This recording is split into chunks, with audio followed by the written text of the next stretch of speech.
Well, the Washington Post has been tracking all of the president's falsehoods since taking office in January. And last week it reported that Trump makes an average of 5.5 false or misleading claims a day and is on track to reach 1,999 claims by the end of his first year in office.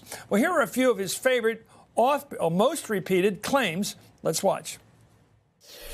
I have to say, the whole Russian thing is what it's turned out to be.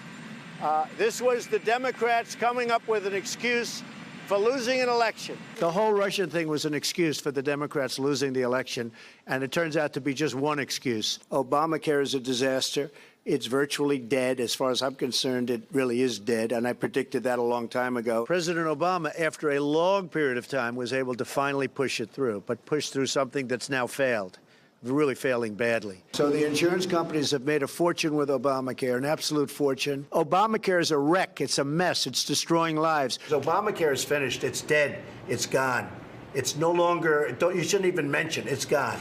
There is no such thing as Obamacare anymore. We're the highest tax country in the world. We are having not only reform, we're having the largest tax cuts in the history of our country. We're working to give the American people a giant tax cut for Christmas. We are giving them a big, beautiful Christmas present in the form of a tremendous tax cut. It will be the biggest cut in the history of our country.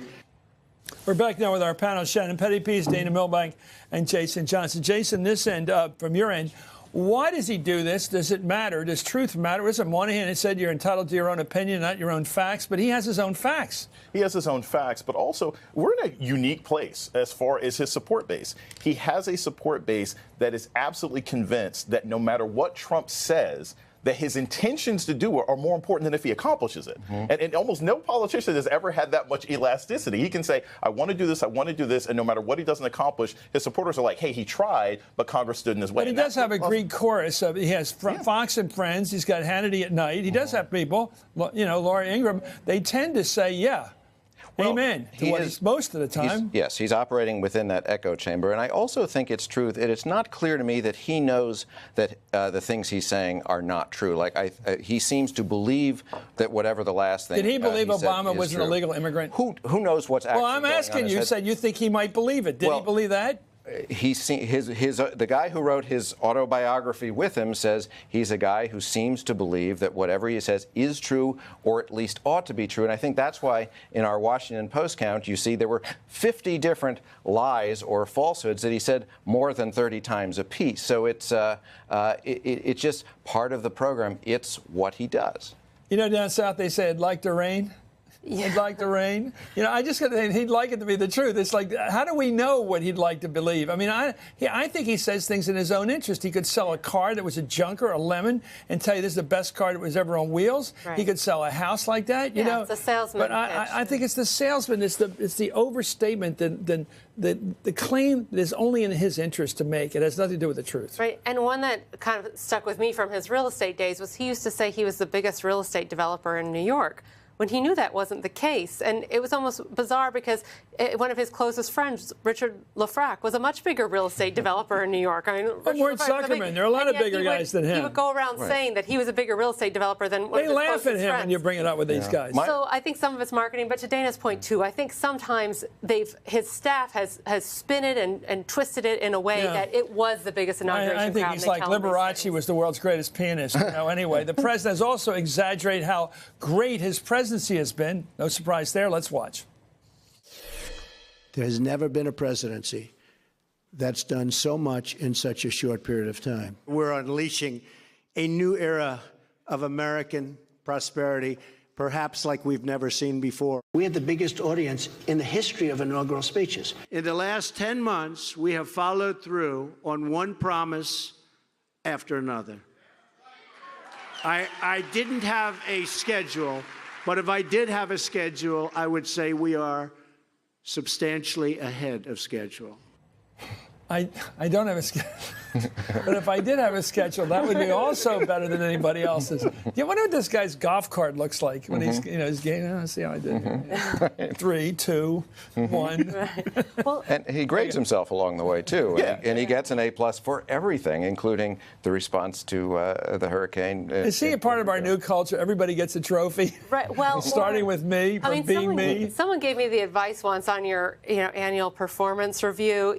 Don't ever be objective about, well, I really could have done better. I did great. I was the best. I'm a number 10. I'm outperforming all my expectations. Just why not? Why not say you're doing it? Why I don't not? get it, but I think this bombastic P.T. Barnum part of his personality is all part of his. He's his own advanced man, his own up man. He used to say in Massachusetts. The guy who says the governor's here. He says Donald Trump is here. He's pretended to be his own PR guy. Remember the John Berman or whatever it is? I mean, he does this, but also what he has perfected, and again, his supporters believe it, and Republicans, even if they don't believe it, they go along with it, is whenever something doesn't turn out to be what he wants, it's not his fault. Right? I did this. Congress stood in my way. I had this. I bet there are people watching right now saying, "Why are you laughing about this guy?" So there's a part of it that is comic as well as tragic. There's it is ludicrous, his behavior, and the only way you're going to react to it is tighten your knee and go, "I'm so mad about it," because you can't be constantly mad about a clownish act. Anyway, the New York Times has meticulously examined President Trump's personal Twitter account to make a list of all the people, places, and things that Trump has insulted on Twitter, projecting he's on track to reach 650 by the end of his first term.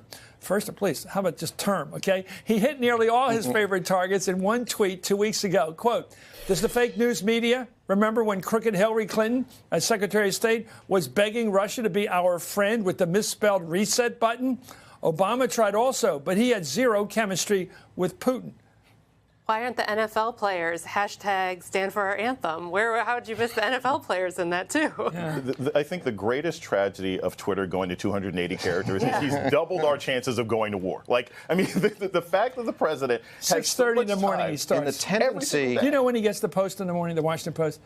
The Times tells me that they get it like 6:30 in the morning, and that's when he begins. Well, you can tell when he's watching TV and when he's reading the newspaper, because that's when he starts the But he doesn't watch Twitter much operation. television, he said. Right. Well, and of course, like everything else he has said, that is 100% true.